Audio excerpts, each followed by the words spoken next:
Good morning, people. Yes, good morning, good afternoon, and good evening. Hey, this is R. Duncan Williams, and thanks for taking a seat with me and sharing a thought on this week's From a Rooftop Perch podcast.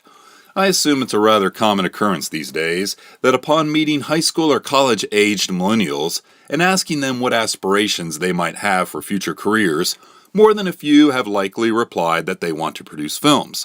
A response that I don't necessarily have a problem with. I love the arts, especially film. I would tell them, however, as is often true of all art, success is more often than not a steep and arduous climb. And while the art is still encased in the chrysalis of hobby before being transformed and taking flight as a full-time career, restaurant and retail might have to keep the lights on.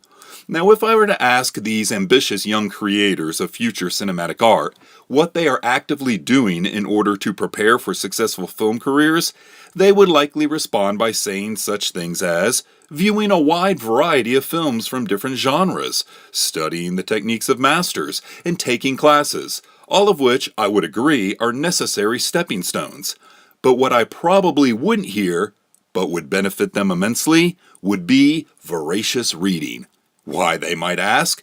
You don't understand. We don't want Pulitzers, but Oscars. To which I would reply, I understand precisely what you want, but if you consider for a moment the act of reading, I think you will see that, perhaps, it is the best preparation for acquiring that little golden man. For when one reads, he or she suddenly becomes the lead set designer, the head of wardrobe, the engineer of special effects, the composer of the musical score, the chief location scout, the director and producer. There certainly is much going on upstairs when one reads. An entire world is created and populated. You see, every time a book is read, the reader makes a film adaptation of the book, all by him or herself. This is why the neural activity observed during a brain scan of someone reading looks like a 4th of July fireworks celebration. Broadening vocabulary, improving composition, and encouraging analytical thought are extra bonuses.